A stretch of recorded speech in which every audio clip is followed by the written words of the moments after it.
बारे में बात कर रहा है आजकल। सीताराम, बागेश्वर धाम की जय, सनातन धर्म की जय। और I am not Baba, I am Dhirendra Krishna Shastri ji. तो मैं आपको धीरेन्द्र जी कह के बुला सकता हूँ? बिल्कुल, धीरेन्द्र जी, शास्त्री जी, महाराज जी, इन संबोधन से, क्योंकि ना तो दाढ़ी मूछ है ना हमने संन्यास लिया है। जी हाँ, नहीं वैसे लोग कहते हैं कि आप बहुत हैंडसम लगते हैं और आपकी उम्र भी सिर्फ 26 साल है। तो मैं शुरुआत यहीं से कर लेता हूँ। आप सिर्फ 26 साल के हैं। 26 साल तो एक ऐसी उम्र होती है जो जिस समय युवा हमारे ये सोच रहे होते हैं कि कौन सा स्मार्टफोन लेना है और कौन सी मोटरसाइकिल खरीदनी है और कहाँ जाकर नौकरी करनी है। और आप 26 साल की उम्र में ही इतने बड़े स्वामी या बाबा कह लीजिए या गुरुदेव कह लीजिए, आपके बहुत सारे नाम हैं, आप यहाँ तक पहुँच गए। तो ये सब हुआ कैसे? हमारे बागेश्वर धाम की परंपरा में पीढ़ी दर पीढ़ी दरबार लग रहा। पूज्यपाद दादा गुरु जी भी लगाते थे और दादाजी के पहले भी एक संत थे, वो भी लगाते थे। तीसरी पीढ़ी में हम सेवा कर रहे हैं, तो बचपन से ही सनातन का जुनून है। तो सनातन की बात और सनातन की सेवा कर रहे हैं और अपने इष्ट और सनातन संस्कृति, साधु संतों की तपस्या का प्रचार कर रहे हैं। बस यही हमारी एक छोटी कहानी है। वाइट ही वाइट है, ब्लैक है ही नहीं कुछ। लेकिन लोग अब आपकी कहानी में लगातार ब्लैक ढूंढ रहे हैं। मैंने सुना आपने कहा कि मैं और कोई स्पष्टीकरण अब नहीं देना चाहता इसके बारे में। आपको लगातार जो चुनौतियां मिल रही हैं, लेकिन देश आपसे ये जानना चाहता है कि इसमें कितनी उसका आज हमने नेशनल चैनल के सामने लगभग 20 से 25 चैनलों के कैमरा लगे होंगे। 4 लाख लोग थे। हमने चुनौती दी थी, चुनौती देने वालों को कहा था कि रायपुर हमारी जगह नहीं, छत्तीसगढ़ है, दरबार 20 और 21 को लगना है, किराया हमसे ले लो, जिन जिन को दिक्कत है आकर के देखो। हम कोई दावा नहीं करते, हम कोई ईश्वर नहीं है, अभी हम साधारण इंसान है। गद्दी पर बैठेंगे, जो गुरु प्रेरणा लगेगी हम वो बता देते हैं और बालाजी की कृपा और संतों की तपस्या के प्रभाव से वो बात सत्य निकलती है। और सत्य को कितनी भी कसौटी पर कसा जाए, कितने न्यूज चैनलों ने एक्सपोज नहीं किया, कितने लोगों ने नहीं किया, आज तक बाल टेढ़ा कर पाए, क्योंकि हनुमान जी की कृपा और हनुमान जी के नाम का प्रचार है। गुरुदेव कहते हैं, स्वामी जी भी कहते हैं, धर्म गुरु, संत। तो आपका परिचय क्या है? आप हैं कौन? ना तो हम कोई संत हैं, ना हम कोई स्वामी हैं, ना कोई हम मठाधीश हैं। बागेश्वर धाम के चरणों के सेवक हैं। और श्रीमान जी, हम आपको बता दें कि हम जिस प्रकार पिता अपने पुत्र के रोग पर भगवान से, ईश्वर से, डॉक्टरों से, लोगों से प्रार्थना करता, दुआ के लिए गुजारिश करता, निवेदन करता, वैसे ही हम गुरु होने के नाते, उस गद्दी की सेवादार होने के नाते, बागेश्वर पीठ के सेवादार होने के नाते और सनातन धर्म के सच्चे साधक होने के नाते और मंत्रों की चिकित्सा को जानने के नाते आने वाले लोगों के लिए उनकी श्रद्धा को देखकर ईश्वर से प्रार्थना करते। हमने आपके वीडियोस लगातार देखे सोशल मीडिया पर, इंस्टाग्राम पर बहुत सारे वीडियोस आपके चलते रहते हैं, जिसमें आप अपने कागज लेकर बैठते हैं और लोगों की मन की बात को आप पढ़ लेते हैं। तो ये जो मन पढ़ने वाली मशीन है, ये कहाँ आपने लगा कर रखी है और कैसे पढ़ते हैं आप? और लोग इसी को चमत्कार मानते हैं। देखो भाई, ये भारत देश है, इसमें ऋषि मुनियों की परंपराएं विविध रही और भारत इसलिए तो विश्व गुरु रहा। यहाँ खूब खोज की फाइयान यात्री जैसे विदेशी लोग आए, पर भारत को विश्व गुरु उन्होंने इसलिए तो माना सबने, क्योंकि भारत में वैदिक परंपरा अति प्राचीन परंपरा है, ऋषियों की परंपरा है। और हमारे पास कोई मशीन नहीं है, ना हम कोई मन पढ़ने वाले माइंड रीडर हैं। हम तो अपने इष्ट के सेवक हैं और अपने शास्त्रों के सच्चे साधक हैं। उनके आधार पर जो हमें गुरु जी ने प्रेरणा दी, जो हमें इष्ट प्रेरणा देते हैं, हम वो लिख देते हैं। सच निकले या झूठ, वो व्यक्ति की श्रद्धा और बालाजी की कृपा। हमारे आप लोगों की आवाज हम तक और हमारी आवाज लोगों तक पहुंचाते हो, वैसे ही हम अपने इष्ट की जो चेतना तरंग है और लोगों की जो अर्जी है, वो अपने इष्ट तक, इष्ट की तरंग को लोगों तक पहुंचाते। न आप कुछ हो न हम कुछ है। देखिए, जो आप बता रहे हैं, ये तो भारत की संस्कृति में जो योगी और मुनि और जो सिद्ध पुरुष हुआ करते थे, उनके पास ये शक्ति होती थी, ये हम भी सुनते आए हैं। लेकिन आपकी उम्र है सिर्फ 26 साल। जितनी आपकी उम्र है उससे दुगना या तिगना तपस्या करने के बाद जो योगी हुआ करते थे, हमारे जो ऋषि मुनि होते थे, तब उनके पास ये शक्ति आती थी कि वो ये सब कर सके। आपकी उम्र ही को टोटल 26 साल है, तो आपके पास ये चमत्कार की जो शक्ति है इतनी जल्दी कैसे आई है?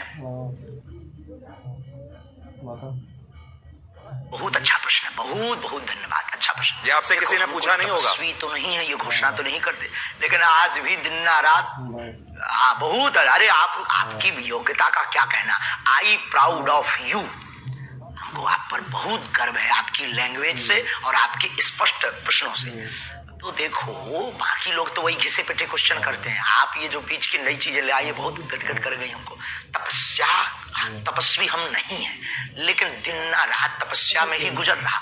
9-10 साल की अवस्था से ही हमने बालाजी की सेवा की। जब बच्चे खेलना सीखते थे तब से हमने हनुमान चालीसा का पाठ, और गुरु ने जो विधान बताया वो मीडिया पर बताने का विषय नहीं है, वो अनुभव का विषय है। कभी आप आइएगा तो उसको हम आपको बताएंगे कि हमने क्या क्या अपने जीवन में मुश्किलों को सहा, कितना हनुमान चालीसा का पाठ किया, रातों भर हनुमान जी के चरणों में बैठकर रोए हैं, रातों भर हवन किया है।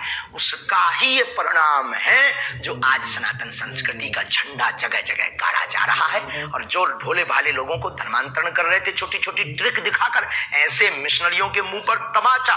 भारत के इतिहास में नेशनल चैनलों के सामने कोई पादरी नहीं आया, कोई अन्य धर्मों के लोग नहीं आए, पर बागेश्वर धाम ने चैलेंज देकर के ललकार के गद्दी पर ठोक कर झंडा गाड़ा है आज रायपुर के दरबार में।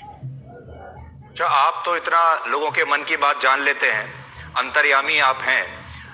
इस समय करोड़ों दर्शक आपको देख रहे होंगे, क्या आप इस समय कोई हमें चमत्कार दिखा सकते हैं? कोई भी अंतर्यामी नहीं है, और हम कोई भी अंतर्यामी नहीं है, ऐसा कोई जो है अंतर्यामी होने का आज तक हमने दावा नहीं किया। अंतर्यामी सिर्फ परमात्मा है, हम तो उनके सेवक हैं, और हम कोई जादूगर नहीं है कि कोई भी बोले कि आप डमरू बजा दो तो हम चमत्कार दिखा दें। हम अपने इष्ट से प्रार्थना करने वाले एक याचक हैं, तो हमारे सामने तो जब वो आएगा उसकी श्रद्धा दिखेगी, हम प्रार्थना करेंगे, वो सनातनी बनेगा, हम प्रार्थना करेंगे, हमारे बालाजी उस पर कृपा कर देंगे। लॉजिक सीधा सा है, फंडा सीधा सा है। और जादूगर मैजिशियन थोड़ी है कि डमरू बजाए, हाँ भाई आ जाओ खेल देख लो। अब देखो, प्यासा कुआं के पास जाता है, कुआं प्यासे के पास नहीं जाता है। जी धीरेन्द्र जी, मैंने देखा आपके वीडियोस में, हम किसी को बुलाते भी नहीं है, बिल्कुल श्रद्धा। अच्छा, तो ठीक आप ये बताइए, मान लीजिए अगर कोई और धर्म का व्यक्ति आपके पास आए, कोई इस्लाम को मानने वाला आए, कोई ईसाई धर्म को मानने वाला अगर आपके दरबार में आए और आपसे मदद मांगे, तो आप सिर्फ सनातनियों के लिए ही मदद करते हैं, या अगर कोई इस्लाम को मानने वाला भी आपके पास आ जाए तो आप उसके लिए भी, आपके जो इष्ट देव हैं उनकी भी मदद करेंगे? बिल्कुल, मानव होने के नाते हमसे तो बहुत मुसलमान भाई भी जुड़े हैं, और बहुत क्रिश्चियन वाले लोग भी हमारे पास आते हैं, अन्य पंथों के लोग भी हमारे पास हजारों की तादाद में आते हैं। हम गिनती गिनवा देंगे कई दरबारों में। आप हमारे वो खोजिएगा, वो बताइए क्या बोलते हैं अपना नेट का, यूट्यूब खोजिएगा, यूट्यूब पर आपको लंबी लिस्ट मिलेगी, उसमें कहीं ना कहीं मुसलमान भाई का विचार उद्भाव और वो जो माइक पे बोलते हैं वो बाइट मिल जाएगी आपको, हम आपको भिजवा देंगे, आप अपनी टीवी पर दिखवा देना लोगों को। अच्छा, ये बताइए कि जब लोग आपके पास आते हैं, मैंने देखा तो ऐसा लगता है कि आप उनके अंदर बताते हैं कि इनके अंदर कोई प्रेत है, कोई भूत है, फिर वो छटपटाने लगते हैं, अजीब तरीके की आवाजें निकालने लगते हैं, कई बार वो बेहोश हो जाते हैं, एक अजीब सा दृश्य देखने को मिलता है। अभी मैं आपको तस्वीर भी अपने दर्शकों को भी मैं दिखा रहा हूं निकाल कर, अगर हमारे पास वो तस्वीरें बहुत, देखिए अभी हम तस्वीर दिखा रहे हैं, लोग जो हैं वो देखिए झूम रहे हैं, कई लोग तड़प रहे हैं, अपने ही आपको चिल्ला रहे, मार रहे हैं, वाइब्रेशन हो रहा है जी। तो ये इस समय लोगों को क्या हो जाता है, ये क्या होता है? मारो इसे, नकारात्मक और सकारात्मक ऊर्जा की लड़ाई है। हम कुछ नहीं, हम पे तो कोई प्रेत चढ़ा नहीं है। लोगों के ऊपर जो नकारात्मक ऊर्जा आती है वो जैसे ही बागेश्वर बालाजी के सामने पहुंचती है, या हनुमान चालीसा की जो चौपाई है, भूत पिशाच निकट नहीं आवे, महावीर जब नाम सुनावे। तो अगर 500 साल पहले लिखा हुआ हनुमान चालीसा गलत है तो भूत प्रेत नहीं है। और अगर आप हनुमान चालीसा को गलत मानते हो तो फिर हमें आपसे बात करने की कोई जरूरत नहीं है। और अगर हनुमान चालीसा को मानते हो तो उसमें ये चौपाई भी है, ये चौपाई भी है तो ये बात सत्य भी है। अब कोई शक्कर को चीनी कहे, कोई शुगर कहे, कोई खाड़ कहे, कोई मिठाई कहे, शक्कर शक्कर है, नाम कुछ भी संबोधित कर दो तो कोई नेगेटिव एनर्जी, कोई पॉजिटिव एनर्जी बोल देता है। नकारात्मक ऊर्जा सकारात्मक ऊर्जा की लड़ाई ही ये हम देहाती लोग हैं तो प्रेत बाधा बोल देते हैं। नहीं, मैं भी हनुमान चालीसा का पाठ कर रहा हूं और वर्षों से कर रहा हूं, मुझे कंठस्थ भी है, पर आपके जैसी शक्ति अभी तक मेरे पास नहीं आई है कि मैं लोगों को कोई उनका निदान कर सकूं। लेकिन आपने एक चीज नोट की, आपको अब आपको बागेश्वर धाम आना चाहिए। मैं जरूर आऊंगा, मैं जरूर आऊंगा। ये मजाक में कह रहे हैं। लेकिन धीरेन्द्र जी, आपने एक चीज नोट की कि जिस तरह से लोग आपके यहाँ ये व्यवहार करते हैं, बिहेव करते हैं, जब ये जो क्रिश्चियन मिशनरीज हैं, ईसाई लोग जो हैं, जब ये अपने यहाँ कोई कन्वर्जन कैंप लगाते हैं लोगों के लिए, वहां पर भी हमने इसी तरह का व्यवहार लोगों को देखा है। वो भी ऐसे ही इसी तरीके से झूमने लगते हैं, कुछ कुछ उनका देखिए, वो भी मैं तस्वीर दिखा रहा हूँ। तो ये बताइए कि ये करना पड़ा, पूरे देश में चर्चा है जी, पूरे देश में इसी बात की तो चर्चा है। ये मिशनरियां क्यों पीछे लगे? क्योंकि इनकी दुकान बंद हो गई। ये झूठे भोले भाले लोगों को ट्रिक दिखा करके और छोटे मोटे उपाय करके हमारे गरीबों का शोषण करते हैं, उनको धर्म परिवर्तन करवा देते हैं और अपने धर्म को बढ़ाते हैं। हमने जो घर वापसी करवाई, धर्मांतरण रोका, और हमने जब इनको दिखाया कि अपने धर्म में भी ये ताकत है, मंत्रों में, जो तुम धर्म परिवर्तन कर रहे हो नक्कटा हरो, आ जाओ वापस, तो वो फिर हर्ष आ गए। अब उनको डर है कि ये आदमी हमारा सब मिशन फेल कर देगा, इसीलिए तो ये जो है हमारे खिलाफ षड्यंत्र स्वांग दुनियादारी। तब तो आपको ब्लैक एंड व्हाइट करना पड़ा है, उन्हीं लोगों के उपद्रव करने से पूरे देश में वो हो गया है जी। लेकिन ये भी ऐसे ही दिखाते हैं जैसे इंसान के अंदर कोई प्रेत, जैसे कोई इंसान के अंदर प्रेत आत्मा आ गई है, वहां पर भी हमें ऐसे ही देखने को मिल रहा है। तो क्या आपको ऐसा लगता है कि ये दोनों जगह कॉमन है, या प्रेत आत्मा जो आप निकालते हैं भूत प्रेत, अंतर है? कोई भी पादरी बागेश्वर धाम का सामना नहीं कर पाएगा जी। कल से आप लगातार टीवी चैनल्स पर इंटरव्यू दे रहे हैं, मैंने आपके बड़े इंटरव्यूज देखे। आपने सोचा था कि इतनी जल्दी आपके जो भक्त हैं वो तो हैं ही, लेकिन अब देश में जो लोग आपको नहीं जानते वो भी अब आपको जान गए हैं। अचानक से आप पिछले 48-50 घंटे में बड़े मशहूर हो गए। तो वो जो समिति है जो आपके पीछे पड़ी, उसका तो धन्यवाद देना चाहिए आपको। आंधी की भैया, उनको बहुत बहुत धन्यवाद है, क्योंकि हम भी अंधविश्वास के खिलाफ हैं। और देखो, ये आंधी के नाम है, बात में दम और शक्ति होनी चाहिए।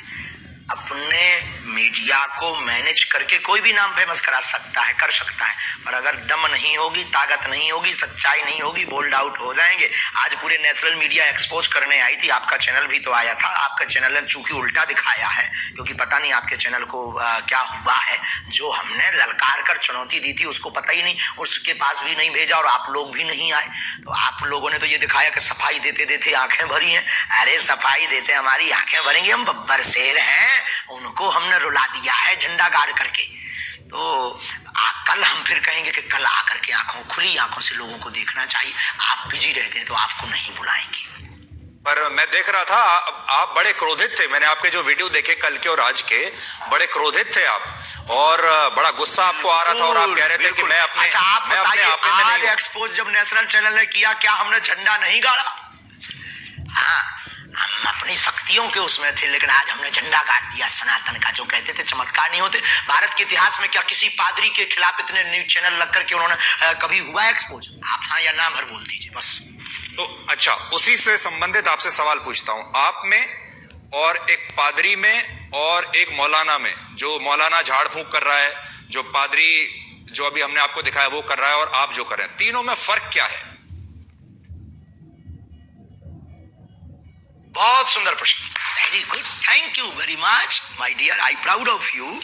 उसमें और हम में बागेश्वर धाम में यही अंतर है कि देखो, हम किसी भी प्रकार का शोषण नहीं करते, हम दक्षिणा नहीं लेते, हम अपने से नहीं जोड़ते, आने वाली चढ़ोतरी को हम गरीब बेटियों के विवाह में लगाते, 3 साल से निःशुल्क भंडारा करवाते और 2029 तक भक्तों के सहयोग से 400 बेड का विशाल cancer hospital and research institute centre बनवाने जा रहे हैं। हम दंगा नहीं फैलाते, हम शोषण नहीं करते, हम हलाला नहीं करते, हम डुबकी के नाम पर भगवान को लिए डराते भी नहीं है, हम सिर्फ श्रद्धा के नाम पर बालाजी की महिमा गाते हैं। इतने अंतर है, इसकी एक बहुत बड़ी किताब बनेगी जी। लेकिन वो भी प्रेत ही निकाल रहे हैं लोगों के अंदर से, आप भी प्रेत निकाल रहे हैं लोगों के अंदर से, और लोग जिस तरीके से बिहेव करते हैं प्रेत नहीं वो भी सेम निकालते लगता हैं, है। हम तो ईश्वर से जोड़ते हैं। हम कोई दावा नहीं करते, हम कैंसर नहीं मिटाते हैं, हम प्रेत नहीं हटाते हैं, हम भूत नहीं हटाते, इष्ट हटा देते हैं, बालाजी हटा देते हैं। आई एम नॉट मिरेकल मैन, हम बहुत साधारण और सरल आदमी। अच्छा, आपसे ये जानना चाहते हैं, जब आप अपने दिन की शुरुआत करते हैं, जब आप दरबार लगाते होंगे, हजारों लोग आते हैं, उनमें से आप कुछ लोगों को चुनते हैं, वो लोग आपके पास आते हैं, अपनी समस्या बताते हैं, उन लोगों को आप कैसे चुनते हैं, पहली बात। फिर जब वो लोग आते हैं तो आप उनको कहते हो मुझे पहले से ही पता है कि आपकी समस्या क्या है, कागज पर आपने लिखी होती है। ये सब आप, इसकी तैयारी आप कैसे करते हो? सुबह सुबह आप उठ के हनुमान जी से पहले कह देते हैं कि भाई आज मुझे शक्ति चाहिए? कोई तैयारी नहीं है, कोई प्रोजन नहीं है, नहीं नहीं, ये सब नहीं है। वो तो जाके गद्दी पर आह्वान करते हैं कि जिनकी पर्चा बनना हो आप मन में प्रेरणा दीजिए। तो वो मन में प्रेरणा दे देते भाई अमुक व्यक्ति को बुला लीजिए, नीरज को बुला लीजिए, धीरज को बुला लीजिए, विवेक को बुला लीजिए, इनको बुला लीजिए। ऐसी मन में प्रेरणा लगती, वो वहां बैठा होगा, ऐसे कपड़े पहना होगा। अब जैसे आज एक अद्भुत हो गया, अब कोई कहे कि तो माइंड रीडिंग हो सकता है।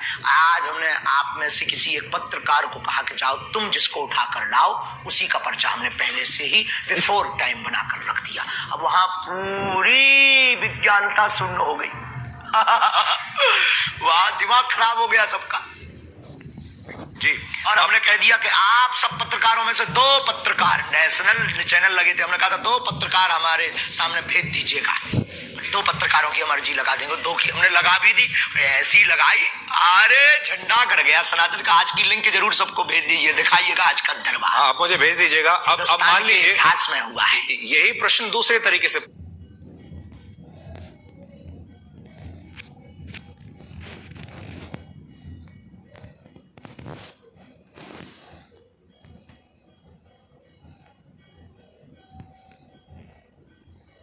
पूछता हूं। मान लीजिए मैं आपके दरबार में आऊं, मैं आपके सामने बैठा हूं, आपने मुझे बुलाया और मैं आपके सामने आ गया। अब आप मेरे जीवन में क्या चल रहा है और क्या होगा आगे, ये कैसे पता लगाते हैं? आभास होता है। देखो, हम कोई अंदाजा तो लगाते नहीं, आभास होता है। हम प्रार्थना करते हैं, पेन कागज कलम लेते हैं, ध्यान में अंदर ही अंदर जाते हैं कि हाँ प्रभु कृपा करो। तो सनातन धर्म के उत्थान के लिए जो उन्होंने हमें चेतना तरंग दे रखी है, वो तरंग हमें प्रेरणा देती थी। हम कलमबद्ध कर देते, वो कह देते अच्छा प्रभु लाज रखना अपनी भी और हमारी भी, और वो सत्य निकलता है। बस इतना लॉजिक है। ये लॉजिक परे है, इसी का नाम तो सिद्धि है। जो समझ में न आए वही तो चमत्कार। अभी आप लगा सकते हैं ध्यान मेरे बारे में? आज से 30 साल पहले कोई कहे कि आप देश विदेश में बैठे देश विदेश में बैठे लोगों को वीडियो कॉल पर आप तुरंत बात कर पाएंगे। 30 साल पहले ये कोई कहता था तो कहते कितना झूठबाज आदमी है, मूर्ख आदमी है, ऐसा हो ही नहीं सकता, ये तो चमत्कार होगा। लेकिन आज सहज है। पर देखिए धीरेन्द्र जी, एक जमाने में जब बारिश होती थी, लोग क्या कहा? देखिए, जब एक आज से सैकड़ों वर्ष पहले, हजारों वर्ष पहले जब बारिश होती थी तो उसे भी लोग चमत्कार समझते थे। सूर्य ग्रहण होता था, उसे भी चमत्कार समझते थे। दिन और रात, सुबह और शाम जब रात होती है, उसे भी चमत्कार समझते थे। बाद में ये पता चला धीरे धीरे धीरे कि ये चमत्कार नहीं, ये विज्ञान है, इसके पीछे विज्ञान है। तो आपकी जो कला है, आपकी जो शक्तियां हैं, इसके पीछे क्या विज्ञान है, मनोविज्ञान है, धर्म है, आस्था है, पराविज्ञान, अंधविश्वास है, क्या नहीं? नहीं, उसके पीछे पराविज्ञान है। पराविज्ञान है। बहुत अच्छा प्रश्न आपने किया। इसके पीछे पराविज्ञान, सूक्ष्म जगत विज्ञान, जिसे आज तक विज्ञान बहुत सालों से खोज रहा, समझ नहीं पा रहा। और भाई ये देखो, ऐसी बात है, इसको प्रत्यक्ष नहीं कर सकते क्योंकि अंधे को सूर नहीं दिखा सकते, गूंगे के द्वारा जो है गुड़ का खट्टा मीठा का स्वाद नहीं पता लगा सकते। उसी प्रकार ये पराविज्ञान है हमारे प्यारे माय डियर जी।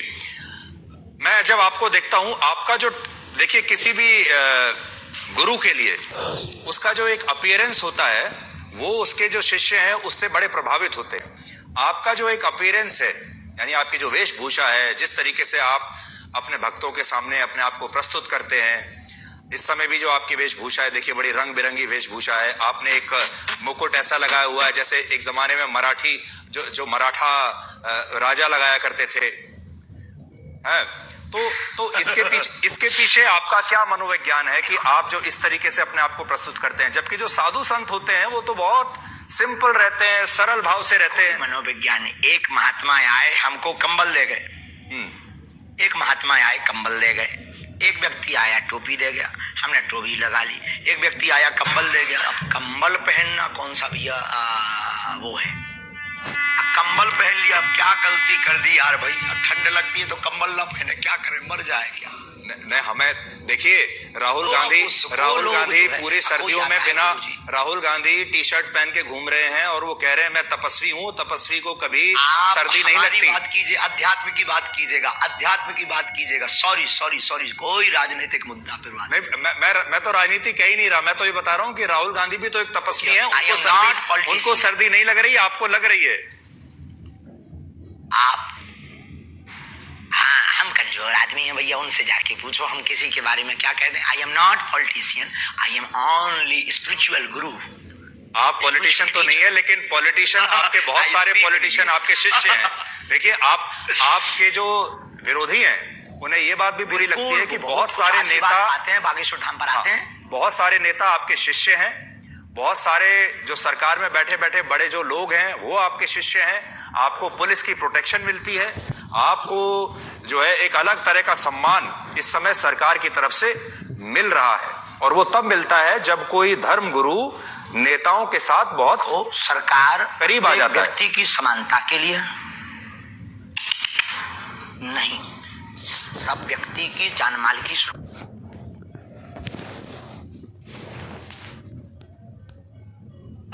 हम अपने इष्ट से प्रार्थना करने वाले एक याचक हैं, तो हमारे सामने तो जब वो आएगा उसकी श्रद्धा दिखेगी, हम प्रार्थना करेंगे वो सनातनी बना के लिए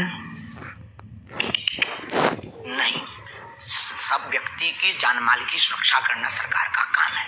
हम किसी भी पार्टी के आदमी नहीं है, हमारे हर पार्टी के डिवोटी है, हर पार्टी के हमारे शिष्य हैं और स्नेही हैं और आत्मा है। अब रही बात इसकी पुलिस की आदि की, तो ये जो मिशनरियों ने और आपके पास जो न्यूज़ें आई हैं, जो ये भ्रम फैलाया, ये जो षड्यंत्र स्वांग किए, उसके डर के कारण कहीं माहौल खराब ना हो जाए, कुछ भी हो जाएगा तो माहौल डिस्टर्ब होगा। तो एक धर्म गुरु के प्रति अपनी उन्होंने निष्ठा दिखाई है। रही बात नेताओं का चेला बनने की, धर्म से राजनीति चलती है, राजनीति से धर्म नहीं। वो बहुत सकारात्मक विचार पाते हैं, बागेश्वर धाम से आशीर्वाद पाते हैं, सन्यासी बाबा की कृपा पाते हैं। अब किसी को अगर जलन हो रही हो तो वो विदेशी नेता बना ले, उसमें क्या दिक्कत है। विदेशी नेताओं को चेला बना ले, खुद को नेता बना ले, खुद के नेताओं को डिवोटी बना ले। अगर किसी की जल रही है तो मिर्चा लगना चाहिए, इसमें क्या बुराई है माय डियर। आपको लगता है आपकी जान को खतरा है?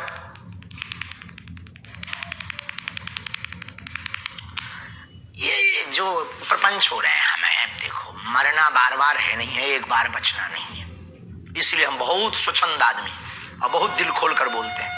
बाकी जो होना है वो तो होना ही है, लेकिन पीछे तो लगे ही है, ये भी नहीं कह सकते कि नहीं लगे। छतारी में हमने घोषणा कर दी थी, इस षड्यंत्र जो अभी आप लोग लेके बैठे हैं, ये हमने आज से 1.5 महीना पहले, लोग हमसे कह रहे आपकी ब्लैक एंड व्हाइट पे ये दिखा देना। छतारी में हमने कह दिया था कि अब हमारे खिलाफ षड्यंत्र होगा, अब वो हो गया।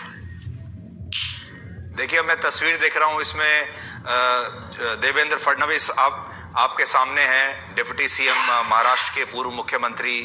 हमने नितिन गडकरी की भी फोटो देखी, मनोज तिवारी भी आपके सामने हैं, कुछ बात कर रहे हैं। तो इससे ऐसा लगता है कि अब आप देश के शक्तिशाली लोगों के साथ आपका उठना बैठना हो गया है। हमारा पहले से ही उठना बैठना शक्तिशाली श्री हनुमान जी के साथ है, ये भूल गए आप। पूरे आला वर्ल्ड के मैनेजमेंट गुरु लॉर्ड हनुमान के साथ हमारा उठना बैठना है 11 साल की अवस्था से। वो दिखाइए जरा फोटो। आप लोगों की समस्याओं का निदान करते हैं, पर्सनल समस्याएं जो लोगों की होती हैं, किसी की कोई बीमारी है, किसी की प्रमोशन नहीं हो रही, किसी को और कोई दिक्कत है, आपने कभी आपको इस तरह का आभास नहीं हुआ जिससे पूरे समाज का फायदा हो सके, पूरे देश का फायदा हो सके? कभी आपको ऐसा आभास नहीं हुआ कि आप पहले से बता सके कि भाई कोविड आने वाला है, सावधान हो जाओ, कोई आतंकवादी हमला होने वाला है, वो आपको पहले से पता चल जाए? बहुत अच्छा, ये भी बहुत अच्छा। देखो, कोई अर्जी लगाता है तो हम उस आधार पर, जैसे हमारे पास राजनीतिज्ञ लोग आते हैं तो वो पूछते हैं प्रदेश का हाल क्या होगा, तो हम बता देते हैं भाई ऐसे ऐसे संयोग बन रहे हैं। हम कोई, आई एम नॉट भविष्य वक्ता, हम कोई ज्योतिषाचार नहीं, हम भविष्य वक्ता नहीं, हमें जैसी प्रेरणा लगती है हम बता देते भैया ऐसा होगा। अब कोई अर्जी ना लगाए तो हमारी बात को कौन सुनने वाला है, कौन हमारी बात को इतना सुनेगा, और कौन नियम मानेगा, कौन नियम करेगा, कौन आएगा? बाकी विश्व कल्याण की मंगल कामना हम प्रतिदिन करते हैं कि ईश्वर जो होना वो तो होना ही है, पर विश्व का मंगल। शाहरुख खान की नई फिल्म आ रही है पठान, उसका विरोध करने के लिए आपके दरबार में किसने अर्जी लगाई थी?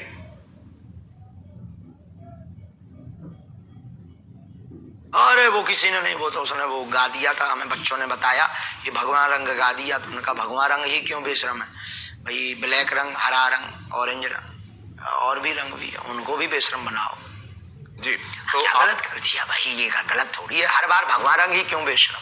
हर बार हम सनातनी हिंदू ही क्यों टारगेट? हर बार हम संत ही क्यों? और आपके ब्लैक एंड व्हाइट से कहेंगे कि जो हमारा आपने ब्लैक एंड व्हाइट लिया है, पादरी का क्यों नहीं लेते हो उसके चर्च में जाकर? नहीं, हम उनका भी करेंगे। और मैंने तो आपसे पादरियों के बारे में और मौलानाओं के बारे में जितने सवाल मैंने आपसे पूछे हैं, किसी ने नहीं पूछे होंगे। किसी ने नहीं पूछे, और हम आपसे बहुत खुश हैं। हमने कहा ना 3 बार हम आपकी तारीफ कर चुके हैं, बहुत सहज हैं आप, बहुत अच्छे हैं, और आपके ब्लैक एंड व्हाइट को देखना चाहिए लोगों को। आई सपोर्ट यू, पर आप हमारा भी सपोर्ट करिए सनातन का। जी नहीं, देखिए, हमारा स्वामी जी, हमारा जो कर्तव्य है वो है ब्लैक और व्हाइट।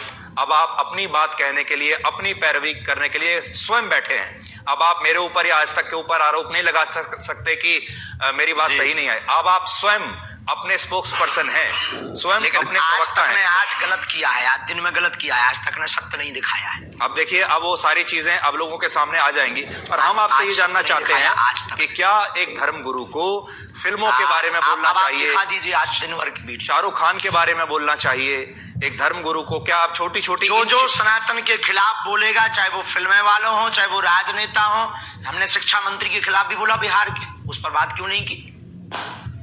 जो सनातन का विरोध करेगा हम उसके खिलाफ बोलेंगे। अगर ये दंगाई है, अगर ये भड़काऊ है, तो ये होते रहना चाहिए। इतना खौफ बहुत जरूरी है।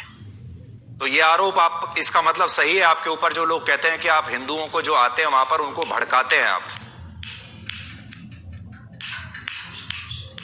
एकजुट करते हैं, लोगों को समझ में भड़काना आता है। जो हिंदू नहीं है उनको भड़काना आता है। अपनी अपनी समझ है। किसी को कल तक हम पाखंडी नजर आ रहे थे, किसी को कल तक हम चुनौती से भागने वाले नजर आ रहे थे। जब आज हमने ठोक दिया, ठिकाने लगा दिया, तो बुद्धि ठिकाने लग गई पूरी नेशनल न्यूज मीडिया के सामने। तो ये अपनी अपनी, जब तक हमको समझा नहीं तब तक वो ऐसा समझेंगे। बहुत सारे लोग आपको सोशल मीडिया का स्वामी भी कहते हैं, क्योंकि अब आप YouTube पर बड़े एक्टिव हैं, Instagram पर आपके लगातार वीडियो चलते जा रहे हैं, और ये एक नई तरह की जो है क्रांति है, जिसमें हम ये देख रहे हैं कि धर्मगुरु भी अब आश्रमों से बाहर निकलकर सोशल मीडिया पर आ गए, मोबाइल फोन पर आ गए। लोग आपको मोबाइल फोन पर देख रहे हैं। ये अपने आप हो रहा है धीरेन्द्र जी, या आपके पास कोई सोशल मीडिया टीम है जो आपको रोज वायरल करती है? एक दूसरे में विज्ञान और विज्ञान दोनों एक दूसरे से जुड़े हुए हैं। हमारी कोई टीम नहीं है। हम तो पहले दरबार लगाते थे, पहले भी कथाएं करते थे, लाइव नहीं आते थे। फिर संस्कार वालों ने आके कहा कि हम आपकी कथा को दिखाएंगे, क्योंकि आपकी कथा में, आपके दरबार में दम है और सनातन का प्रचार होगा। हमने कहा भाई अगर तुम्हें दिखाना है तो दिखा दीजिए, हमें क्या दिक्कत है, बस इतनी ही कहानी है। अब आप आए, आप बोले हमें ब्लैक एंड व्हाइट दिखाना है, अब आप भी हमारी टीम में शामिल हो। नहीं, आपने मेरी बड़ी तारीफ की। मैं भी आपको इतना तो कहूंगा कि you are a very good speaker. Thank you very much. तो अब ये बताइए, अब ये जो 2-3 दिन से आपको लेकर विवाद हुआ है, अब इसके बाद से आपको ऐसा लगता है कि ये एक तरीके से नया जीवन अब शुरू हो रहा है? निपट गया। रोज आपके टीवी पर इतने इंटरव्यूज अब आपने अब दिए। हमारा नया जीवन, नई क्रांति शुरू हो रही है। रोज चुनौती आएंगी। अब हमें उनकी तरफ ध्यान नहीं देना है। कितनी बार हम सत्य की कसौटी पर कसेंगे। पहले आधी हकीकत आधा फसाना आया, फिर हमारे पास में छोटे छोटे पत्रकार आए, फिर हमारे पास में कुछ तार्किक आए दिल्ली के, उन्होंने हमें एक्सपोज किया धाम पर। सबने मुंह खाई, सबने मुंह की खाई, सबने जय जयकार की।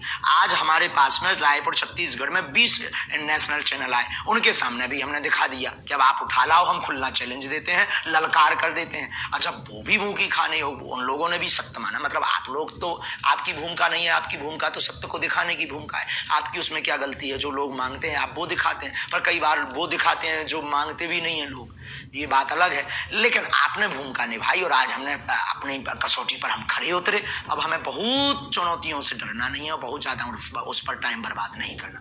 बहुत बहुत धन्यवाद। अब हम एक सवाल, आखिरी सवाल मैं आपसे करेंगे। आखिरी सवाल आपसे पूछना चाहता हूँ। जी भाई है। आखिरी सवाल आपसे पूछना चाहता हूँ। आपने गाइड फिल्म देखी है? जी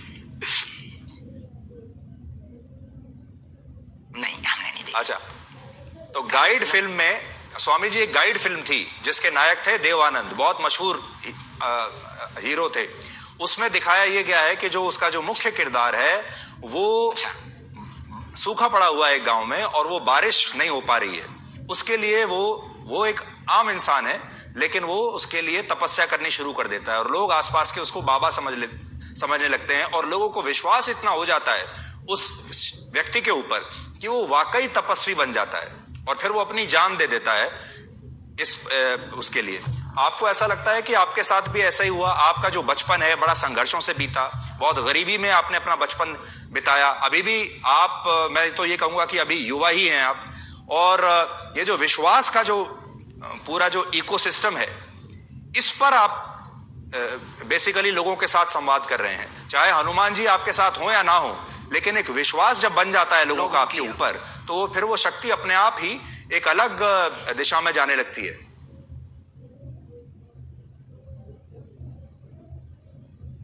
बहुत अच्छी बात बोली है, लॉजिक वाली बात बोली है और इस बात में बहुत ताकत और दम है। देखो, हमें हनुमान जी ने चुना है और रही बात लोगों की श्रद्धा की, श्रद्धा टूटती और बनती रहती है। लोग स्थिर नहीं रहे, किसी के नहीं। दूसरी बात, इस विषय पर हमारा सिर्फ यही कहना है कि हमने कभी अपने से लोगों को नहीं जोड़ा, लोगों की बाहें पकड़कर हनुमान जी से जोड़ा। अगर ये गलत है तो क्या कहते हैं? बस हम ना कोई तपस्वी है, ना हम कोई बहुत साधारण भाषा में बोलें कि बहुत बड़े चमत्कारी है, साधारण इंसान है। लोगों की निष्ठा ही चमत्कार है। अब आपकी बात का यही जवाब आप चाहते हैं तो बस वही जवाब हम दे देते हैं, लोगों की श्रद्धा ही उनका चमत्कार है। बहुत बहुत धन्यवाद धीरेन्द्र जी, आपका बहुत बहुत धन्यवाद हमसे बात करने के लिए, और उम्मीद करते हैं कि आपके आलोचक जो हैं उन्हें आपके जवाब मिल गए होंगे, और बाकी देश की जनता के ऊपर छोड़ते हैं, क्योंकि जैसा मैंने आपको कहा, आप सबसे बड़े अपने प्रवक्ता तो आप स्वयं हैं। हाँ, कल फिर दरबार लगना है, आलोचकों से कह दीजिए कल और आ जाए तो ठीक है। और कल थोड़ा सा मेरे बारे में भी आप सोच के बताइएगा, अगर आप सोच सके। मैं तो यहाँ दिल्ली में हूँ, कल दरबार में थोड़ा सोचिएगा मेरे बारे में, और मेरे बारे में कोई भविष्यवाणी हो तो बताइएगा। अरे अब आपके बारे में क्या करना, सामने कर देंगे। वो इस पे तो ये हो जाएगा कि कंट्रोवर्सी हो जाएगी, कुछ उल्टा निकल जाएगा मुंह से। जी, तो कंट्रोवर्सी तो खैर ठीक है, तो विवादों की आपको आदत पड़ गई होगी अब तक तो। और इसका मतलब ये है कि आपके अगर दुश्मन बढ़ रहे हैं, इसका मतलब आपके शिष्यों की संख्या बढ़ रही है, इसलिए आपके दुश्मन भी बढ़ रहे हैं। बहुत गजब की बात, बालाजी के समर्थक बढ़ रहे हैं। धीरेन्द्र जी, बहुत बहुत शुक्रिया हमसे बात करने के लिए। Thank you very much, you are a good speaker. जय श्री राम, सनातन धर्म की जय। बाबा जी की वीडियो देखी,